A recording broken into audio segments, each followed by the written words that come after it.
Welcome back to the Weekend Warrior Show Recap Podcast. I'm Tyler from the Unemployed Architects. This week I'm going to be talking about my shows this last weekend. Friday I played at Pub 13, and then Saturday I had two shows. There was a little festival at ISU called the ATK Festival, and then I played down in Champaign at Poor Brothers. So Friday night, I never really know what to expect over at Pub 13. It is usually hit or miss, and this was a hit, I think, as far as it goes for me anyway. Not a huge turnout necessarily, but a lot of people that came out specifically to see us, which was super cool.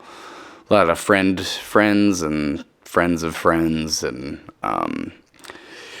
it was just nice. It was a good representation of, people that enjoy what I do in Pontiac, and without them, there probably wouldn't have been nearly the turn, there wouldn't have been very many people there. So, and then we had a couple friend fans that made it from the Bloomington area, actually came all the way to see us in Pontiac, which, if you're going to a bar, is kind of roll the dice, I think, ultimately, because, if you're drinking, and you have to drive home, to go someplace that's like 40 minutes away is, like I said, a roll of the dice. So it was a very fun show all around. Got there pretty early, hung out with my family a little bit, and then Lo was with me, so it was just Lo and I, and got there early enough to get a good sound check in, and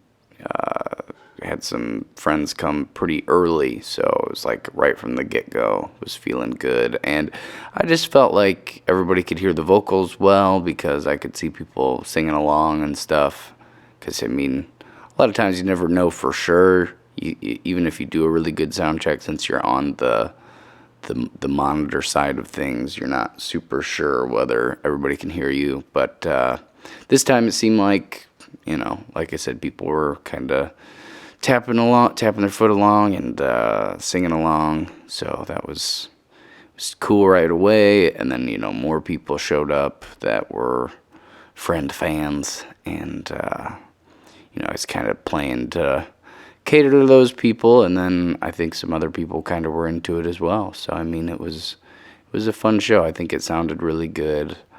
What I've been doing is using my altos. I use a 12-inch speaker as like my main, and then I set up a 10-inch right in front of me that's an alto as well, and that way I can kind of hear the mix, what it sounds like. And then what I do is, since I'm using my in-ears, I flip it around for the show, so that way, it serves as like a front fill, so people up front can hear, just as good as people in the back.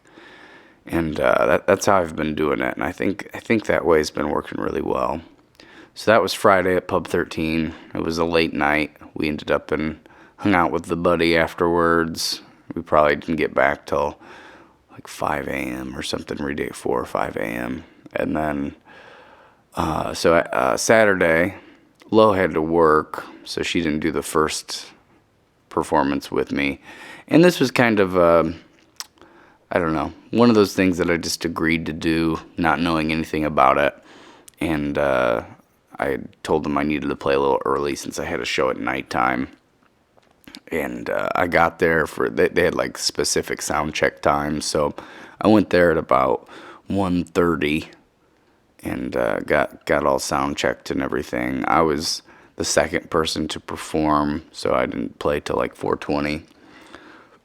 It looked great. It was like the ISU students, they'd put this on, and they had like some cool lights going. They had some projectors projecting, visualizations on the walls. It was like just a big white room, so it was dark, but they had some decent light, like LED light as well.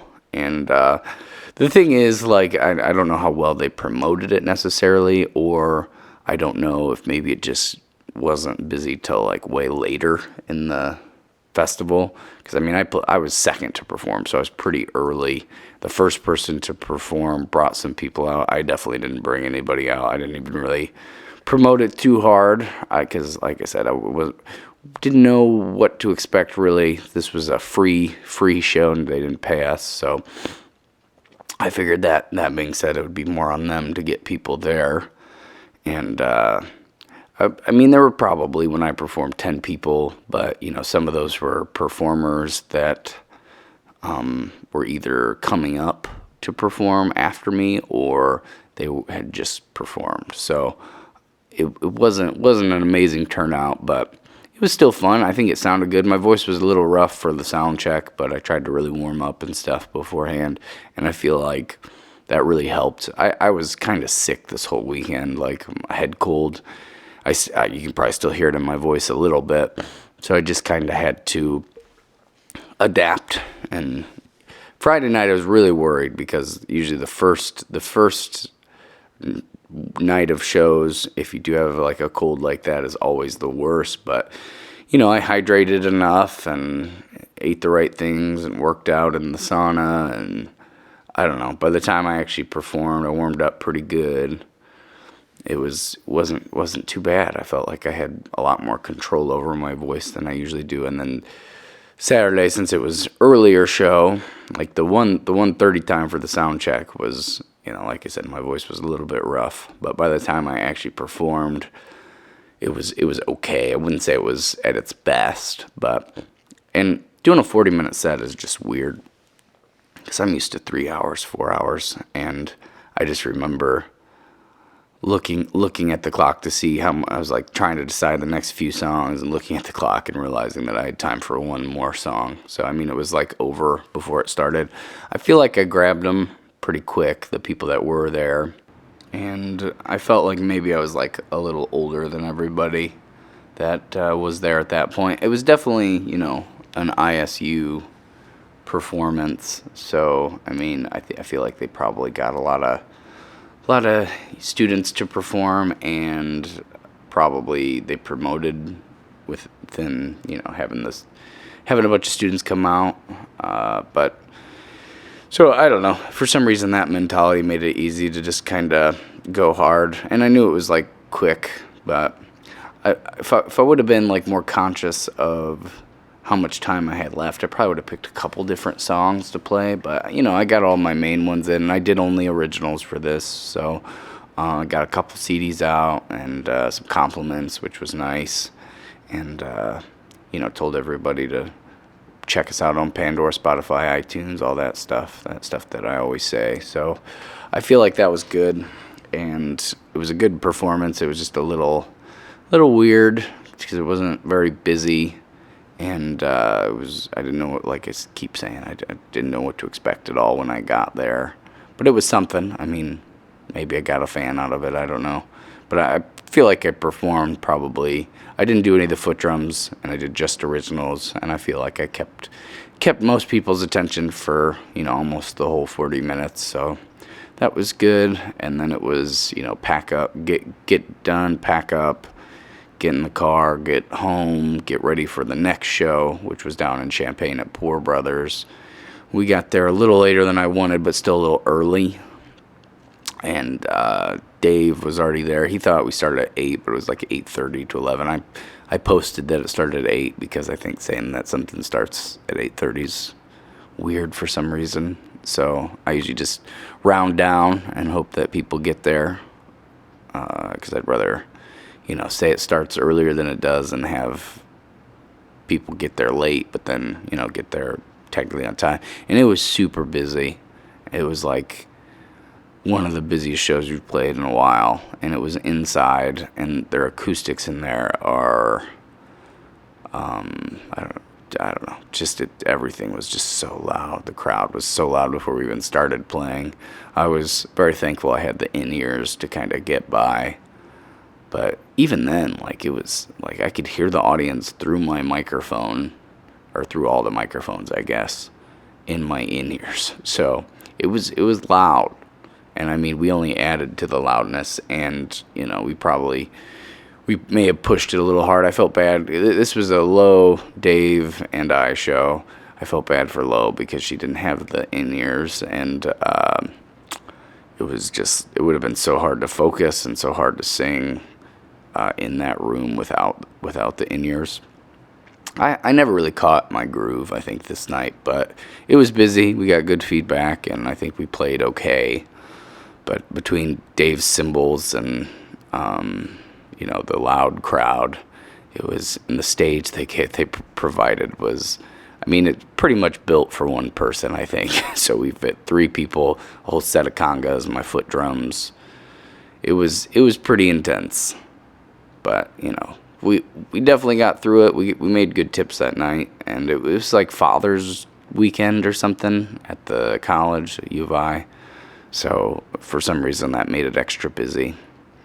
And it just, I don't know, it was a good show. It just wasn't a great show, essentially. So every time we play there, it's pretty good. I think most of the time it's great, but this was just pretty good, I would say. But yeah, so that's kind of how the weekend went. And then, of course, we didn't get back till late on Saturday night as well. So this weekend's a little different. I don't play Friday, but I play Saturday and Sunday. And Saturday I am playing at, where am I playing at? I am playing at Cadillac Jack's. So Cadillac Jack's in Bloomington, so no travel. I'll probably get there early to set up. Blair's coming. He actually told me in advance, so I'm excited about that. That'll be fun to have him. And then Sunday, I am at Alto Vineyards in Champaign. So this was a reschedule. I was supposed to be there back in, I think, October, but they triple booked the night. So this was kind of the makeup. So we'll see how it goes. I've never been here before. It's an indoor show at a vineyard. So I'm not really sure if it feel like a wine bar, I'm guessing, and it's like afternoon, like 2 to 4. So I'm excited to have Friday off. I'm not gonna do anything, probably just be super lazy, maybe try to get some recording done, or I'll probably practice, but that'll be about it. So that's what I'll be talking about this next weekend. And as I always say, I appreciate you taking the time to listen, and we'll talk to you soon. Have a good one.